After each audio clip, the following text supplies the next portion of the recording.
We continue now at the top of Daf Nun Aleph Amud Beis in Meseches Shabbos. This is Shabbos Daf 51b. The brisa here is in the middle of discussing a situation where you insulate a pot completely with items that are muksa. You even cover the top with something that's muksa. So the issue is if you have nothing to grab the pot by, so the brisa continues, Eino notelu machzer. You're not going to be able to move the pot and return the pot because it's surrounded by muksa.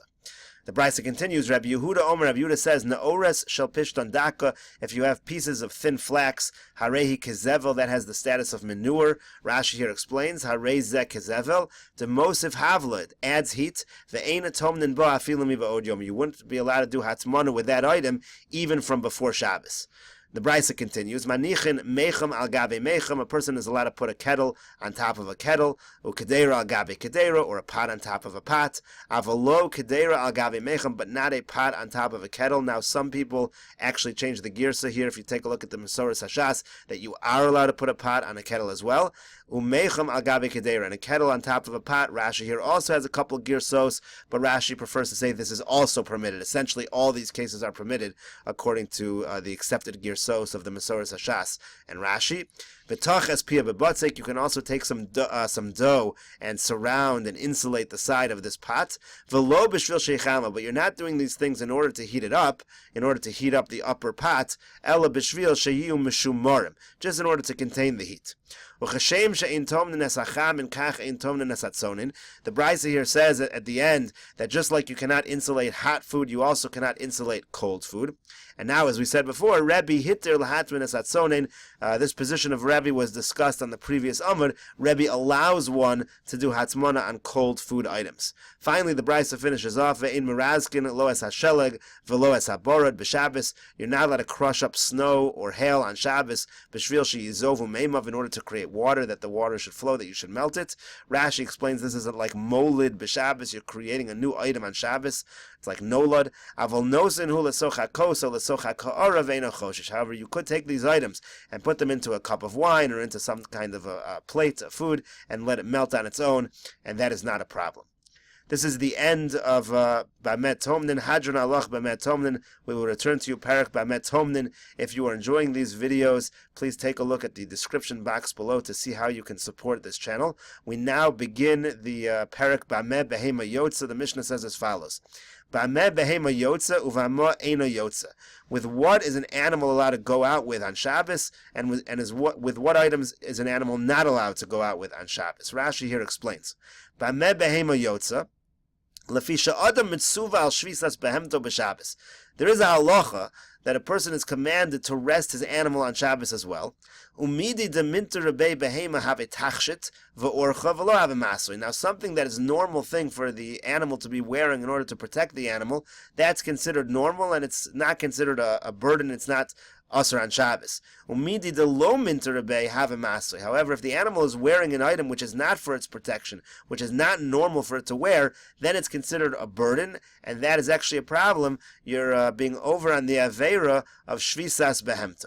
So that's the question of the Mishnah. What items are considered normal, are not a problem on Shabbos, and what items are problematic? So the Mishnah continues, Yotze Hagamal Ba'afsar. So first of all, a camel can go out with a halter. That's essentially an item you strap over the head of the animal, and then you can attach the reins to that, or whatever kind of rope that you're going to be pulling the animal with. So a camel is allowed to go out with a regular halter. V'na'aka b'chotem, a na'aka, which will be explained in the Gemara what animal that is. That you can use some kind of item that they would put on its nose. Rashi will explain that. That's also coming in the Gemara. V'luvdikim b'prumbia, luvdikim, you can use a prumbia, also will be explained in the Gemara. Finally, v'sus b'shir, a horse can be wearing chains. Rashi here explains. Bishir kamo etzada saviv tzavaro. It's essentially like a bracelet around its neck. V'tabas kavua, but there's a ring attached to it. Umachnisin bo ritzua chevel umoshchen haveim. You attach some kind of strap or a rope and you can pull the animal. That's allowed by a horse. The Mishnah continues that any animal that takes these kind of chains can go out like that, not only a horse. And they can also be pulled with these chains. Umazin alein v'tovlan b'mekoman. The Mishnah finishes off here with some halachas regarding tumah. Sometimes you might have a shear, you might have a chain or some other item that is tameh. So the question is, can you spritz it with the mechatos, or can you put it into the mikvah together with the animal, or do you have to remove it from the animal? If it's tight around the animal of the neck, maybe it's going to be like a chatzitza, it's not going to be totally immersed, and you're going to have a problem of making it pure. And so the Mishnah is saying you can do it b'mekoman. You can leave these items on the animal and let the animal go in the mikvah, or you can spritz it with the mechatos, and it's not a problem, it becomes pure. You don't need to remove these items from the animal. Gemara now says, "My naka b'chotem." What does it mean that the animal called a naka can go out with a chotem?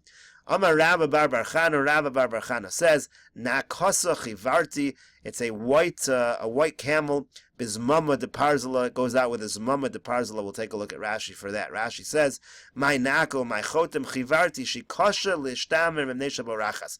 This white camel is difficult to contain it. It runs away very easily. You're going to need something stronger. What do you need? Bizmama de parzala. Rashi says, "Noke v'schotmo." They would pierce its nostrils. Umachnisa besocho v'hukim tabas. They would put like a ring in there, and it was essentially that was used. You would attach a rope or whatever it was. That was the only way that you can control this particular kind of camel.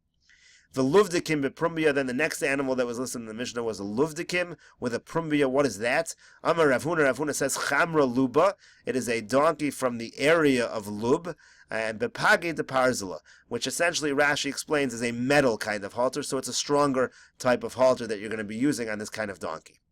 The Gemara now has a short story as an aside that has to do with donkeys from Lub. So it says here, Levi shadar zuze lebechozoi lemizvan le chamra luba. Levi sent some money to the bechozoi, that was a group of people, and he said, "Can you use this money to buy for me a donkey from Lub?" So tsaru shadru le sari. So what they did was they gave him back the money, they wrapped it up, and they also sent him some barley. Lamemar, as if to say, the nigre de chamra sari, the steps that a donkey takes are based on how much barley you feed it. Rashi here explains that the idea is that they were telling him, don't bother getting a donkey from so far away. You can get any old regular donkey, and as long as you feed it barley, it's going to be healthy, and it'll be just as good as a chamra from Lub. Amar Rav Yehuda Amar Shmuel. Rav Yehuda says in the name of Shmuel, Machlifin lifnei Rebbe shel zu bezu. They switched it around in front of Rebbe to ask him, what if we reverse these things? Mahu, what would be the halacha?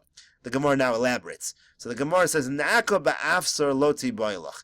If you take the Naka, which again was the white mule, and you just use a regular halter, that's not a question at all. Kaven de lo minter bay, since that is not enough to contain this animal and to protect it, masohu, that's for sure considered a burden. In other words, there's no question that if you put something on the animal that is not sufficient to protect it, it's for sure going to be a masoy, it's a burden, it's not considered something the animal can go out with. Kiti boilach, the question is, gamal b'chotem. What if you take a gamal, which is an easier animal to protect, and you go overboard?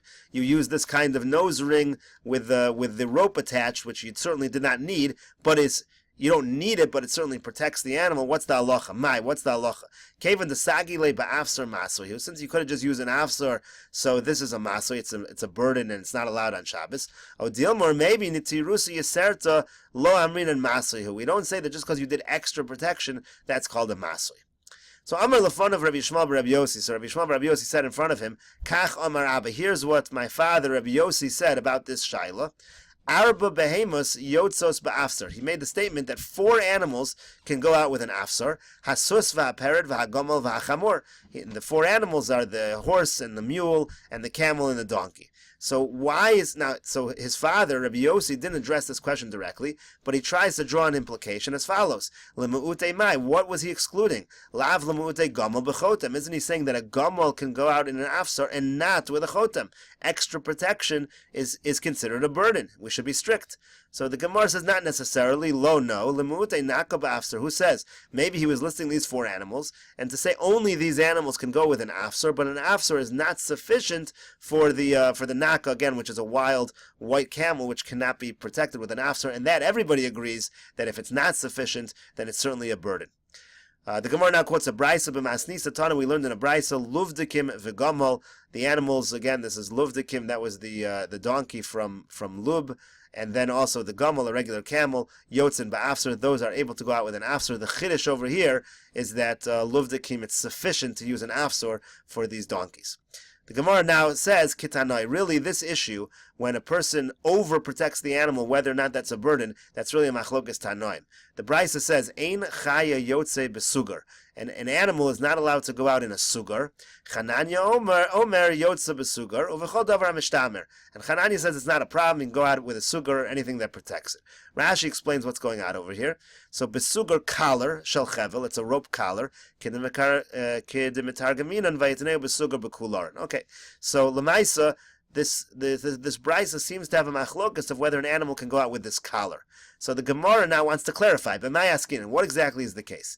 Ilema b'chaya gadol. If we're talking about a large wild animal, misagi le sugar, certainly the sugar is not going to be enough. Viela b'chaya katana. So rather, it's going to be a smaller animal. Mi lo sagi la sugar. Certainly, a sugar is the appropriate thing to use. It's not a shaila. Elalav chosel ikabenayu. Obviously, they're arguing about an animal like a cat, something that is very small and very easy to protect. Tanakama savar kevan desagi lo b'misnav bialma. So Tanakama holds, since you can just use a regular small rope, masahu. If you overdo it, it's a burden, and it's going to be a problem.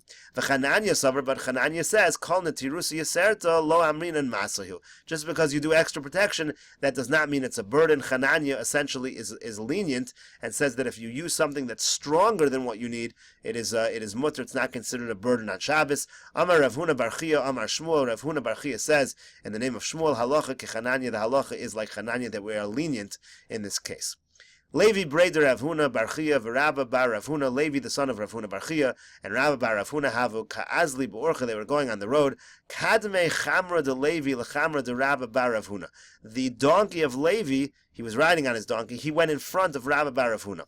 Cholash daite de Rabba bar Rav Huna. So Rabba bar Rav Huna became a little depressed. He thought, this is inappropriate. Why is he going ahead of me? Does he think he's greater than me? So he wanted to calm his fears. So Amar, he said, Eimale milsa ki heicha. I'm going to tell him something. As the Gemara will continue, he's going to tell him something to try to show that he didn't do it out of disrespect. And we'll continue with this story on Daf Nun Beis Amud Aleph in the next video.